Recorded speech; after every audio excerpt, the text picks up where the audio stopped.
नमस्कार दोस्तों, आज का टॉपिक है इंडियन इकोनॉमी यानी भारतीय अर्थव्यवस्था। कुल 10 सवाल हैं, हर सही आंसर पर 1 मार्क मिलेगा और एक सरप्राइज आज के बेस्ट स्कोरर को मिलेगा हमारे एक कोर्स का फ्री एक्सेस, तो एंड तक जरूर रुकिए। चलिए शुरू करते हैं। अब आता है सवाल नंबर 1 कि मैक्रो इकोनॉमिक्स क्लास 12 के ओपन इकोनॉमी और राजकोषीय प्रश्नों वाले अध्याय में चर्चित जीएसटी का अर्थ क्या है।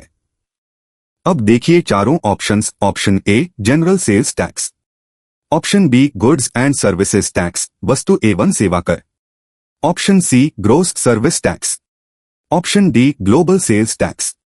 आपके पास 10 सेकंड्स हैं, सोचिए और सही आंसर चुनिए।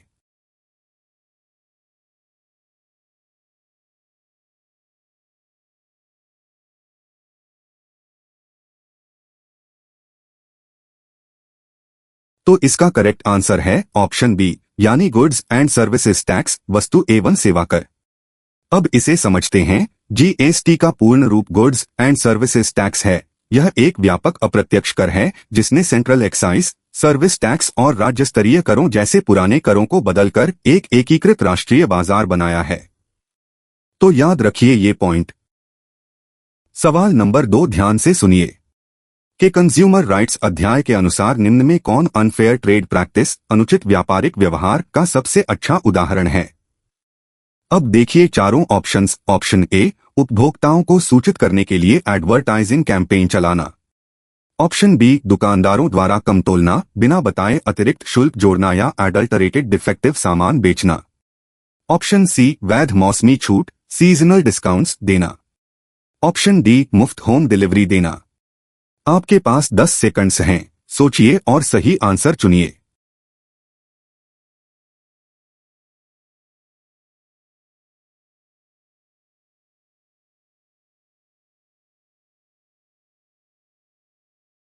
तो इसका करेक्ट आंसर है ऑप्शन बी यानी दुकानदारों द्वारा कम तोलना, बिना बताए अतिरिक्त शुल्क जोड़ना या एडल्टरेटेड डिफेक्टिव सामान बेचना। अब इसे समझते हैं। बाजार में शोषण कई तरह से होता है। उदाहरण के लिए ट्रेडर्स कभी कभी अनफेयर ट्रेड प्रैक्टिसेस अपनाते हैं, जैसे कम तोलना, बिना बताए अतिरिक्त चार्जेस जोड़ना या एडल्टरेटेड डिफेक्टिव सामान बेचना। तो याद रखिए ये पॉइंट। अगला सवाल नंबर 3 कि माइक्रो इकोनॉमिक्स क्लास 12 के नॉन कॉम्पिटिटिव मार्केट्स अध्याय के अनुसार मार्जिनल रेवेन्यू एमआर किसे कहते हैं। अब देखिए चारों ऑप्शंस। ऑप्शन ए किसी कमोडिटी की सभी यूनिट्स बेचने से होने वाली कुल आय, ऑप्शन बी प्रति unit average revenue TR quantity, option C प्रति यूनिट अर्जित प्रॉफिट, ऑप्शन डी एक एडिशनल यूनिट बेचने से टोटल रेवेन्यू टीआर में होने वाला चेंज। आपके पास 10 सेकंड्स हैं, सोचिए और सही आंसर चुनिए।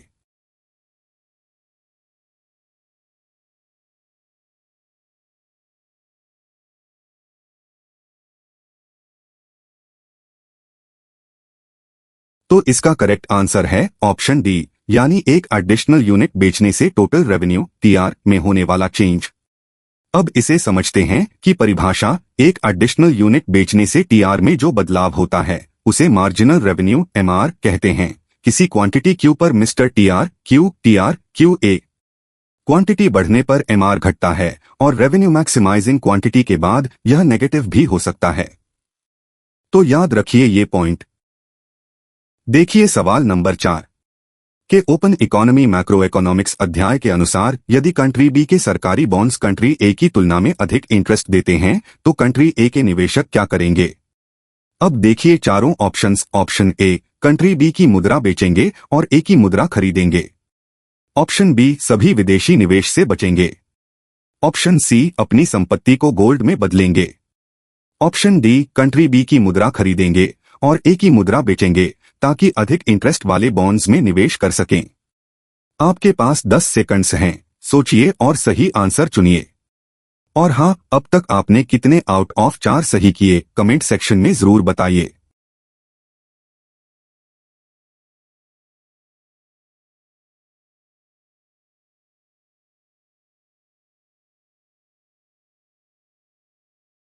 तो इसका करेक्ट आंसर है ऑप्शन डी यानी कंट्री बी की मुद्रा खरीदेंगे और ए की मुद्रा बेचेंगे ताकि अधिक इंटरेस्ट वाले बॉन्ड्स में निवेश कर सकें। अब इसे समझते हैं। कंट्री ए के निवेशक कंट्री बी की उच्च ब्याज दरों की ओर आकर्षित होंगे और अपनी मुद्रा बेचकर बी की मुद्रा खरीदेंगे। यही इंटरेस्ट रेट डिफरेंशियल अल्पकाल में एक्सचेंज रेट तय करने का प्रमुख कारक है। तो याद रखिए ये पॉइंट। चलिए सवाल नंबर 5 देखते हैं। किसने एंटाइटलमेंट्स की अवधारणा द्वारा फूड सिक्योरिटी में एक नया आयाम जोड़ा कि फूड सिक्योरिटी उस पर निर्भर है जो व्यक्ति उत्पादित कर सकता है या बाजार में विनिमय कर सकता है, साथ ही राज्य प्रदत्त आपूर्ति। अब देखिए चारों options. Option A Amartya Sen, option B Adam Smith, option C Manmohan Singh, option D M S. Swaminathan. आपके पास 10 सेकंड्स हैं, सोचिए और सही आंसर चुनिए।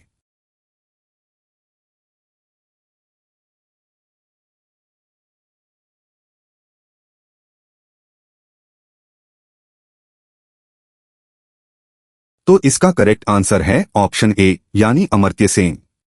अब इसे समझते हैं। अमर्त्य सेन ने फूड सिक्योरिटी में एक नया आयाम जोड़ा और एंटाइटलमेंट्स की धारणा प्रस्तुत की कि व्यक्ति क्या उत्पादित कर सकता है, बाजार में क्या विनिमय कर सकता है और राज्य या समाज से क्या मिलता है, इन सब का योग। इससे फूड सिक्योरिटी पर बहस केवल अवेलेबिलिटी से आगे बढ़ी। तो याद रखिए ये पॉइंट। अब आता है सवाल नंबर 6। एडम स्मिथ, जिन्हें आधुनिक अर्थशास्त्र के एक प्रवर्तक के रूप में बताती है, ने अपनी सबसे प्रभावशाली कृति को कौन सा नाम दिया था? अब देखिए चारों options. Option A Das Kapital, option B the theory of moral sentiments, option C an inquiry into the nature and cause of the wealth of nations, option D general theory of employment, interest and money. आपके पास 10 seconds हैं, सोचिए और सही answer चुनिए।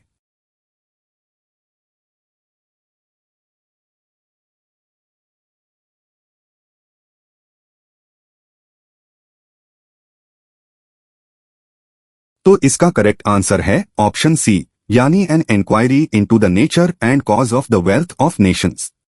अब इसे समझते हैं। आधुनिक अर्थशास्त्र के पुरोधाओं में से एक एडम स्मिथ ने अपनी सबसे प्रभावशाली कृति को नाम दिया an inquiry into the nature and cause of the wealth of nations. 1776 में प्रकाशित यह पुस्तक क्लासिकल पॉलिटिकल इकोनॉमी की नींव है। तो याद रखिए ये पॉइंट। सवाल नंबर 7 ध्यान से सुनिए कि एनवायरनमेंट एंड सस्टेनेबल डेवलपमेंट अध्याय के अनुसार कौन सा जीव समूह रैट्स, माइस और अन्य पेस्ट्स पर शिकार करके बायोपेस्ट कंट्रोल में सहायक बताया गया है? अब देखिए चारों ऑप्शंस। ऑप्शन ए स्नेक्स, साथ में आउल्स, पीकॉक्स और लिजर्ड्स, ऑप्शन बी लायंस और टाइगर्स, ऑप्शन सी काउस और बफलोस, ऑप्शन डी डियर और एंटेलोप्स। आपके पास 10 सेकंड्स हैं, सोचिए और सही आंसर चुनिए।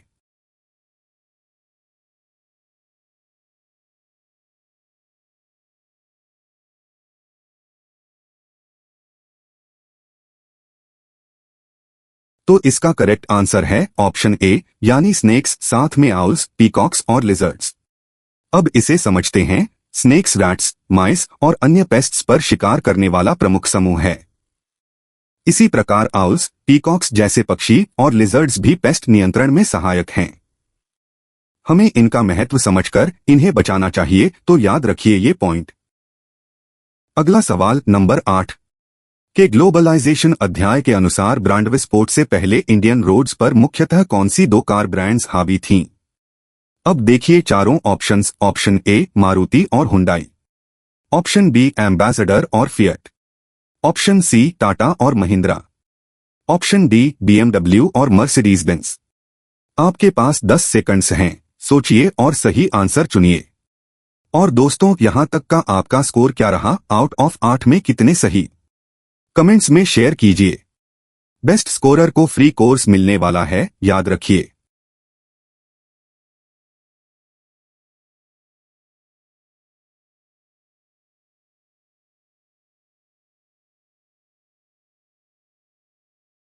तो इसका करेक्ट आंसर है ऑप्शन बी यानी एम्बेसडर और फिएट। अब इसे समझते हैं। वे दिन गए जब इंडियन रोड्स पर केवल एम्बेसडर और फिएट ही गाड़ियां थीं। आज भारतीय विश्व की लगभग सभी प्रमुख कंपनियों की गाड़ियां खरीद रहे हैं। यह बदलाव 1991 के आर्थिक सुधारों और ग्लोबलाइजेशन के बाद आया। तो याद रखिए ये पॉइंट। देखिए सवाल नंबर 9 के थ्योरी ऑफ कंज्यूमर बिहेवियर अध्याय में टी और शुगर का संयोजन वस्तुओं के बीच किस प्रकार के संबंध को दर्शाता है। अब देखिए चारों options. Option A inferior goods, option B गिवन goods, option C substitutes, option D complementary goods, साथ साथ उपभोग की जाने वाली वस्तुएं। आपके पास 10 सेकंड्स हैं, सोचिए और सही आंसर चुनिए।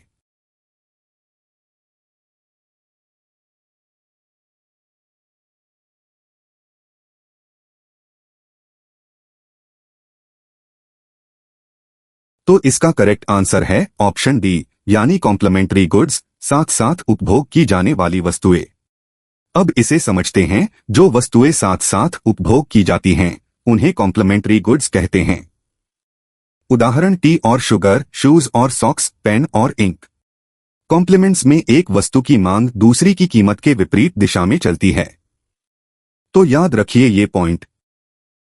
चलिए सवाल नंबर 10 देखते हैं कि मार्केट एक्विलिब्रियम अध्याय में परफेक्ट कंपटीशन, फ्री एंट्री और एग्जिट के साथ के अंतर्गत लॉन्ग रन मार्क प्राइस किस स्तर पर स्थिर होती है। अब देखिए चारों ऑप्शंस। ऑप्शन ए वह स्तर जहां हर फर्म को सुपर नॉर्मल प्रॉफिट मिले। ऑप्शन बी वह स्तर जहां मौजूदा फर्म्स घाटे में हों पर नई फर्म्स फिर भी आती हों। ऑप्शन सी फर्म्स के मिनिमम एवरेज कॉस्ट के बराबर स्तर जहां हर फर्म नॉर्मल प्रॉफिट कमाती है। ऑप्शन डी केवल सरकारी विनियमन रेगुलेशन द्वारा निर्धारित स्तर। आपके पास 10 सेकंड्स हैं, सोचिए और सही आंसर चुनिए।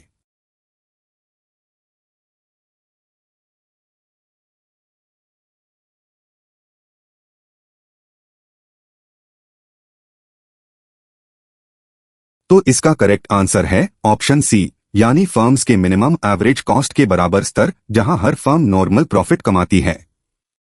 अब इसे समझते हैं। फर्म्स का फ्री एंट्री और एग्जिट यह सुनिश्चित करते हैं कि मार्क प्राइस हमेशा मिनिमम एवरेज कॉस्ट के बराबर होगी। इस स्तर पर हर firm normal profit, zero economic profit कमाती है। मिनेसी से ऊपर हो तो नई फर्म्स आती हैं, नीचे हो तो बाहर जाती हैं। तो याद रखिए ये पॉइंट। तो दोस्तों आज की क्विज यहीं खत्म होती है। Mention your score in the comment section और the best scorer overall will get access to a course। तो अपना स्कोर कमेंट में जरूर लिखिए। आउट ऑफ 10 में कितने सही हुए। वीडियो पसंद आई तो लाइक, शेयर और चैनल को सब्सक्राइब कर लीजिए। मिलते हैं कल नए टॉपिक के साथ।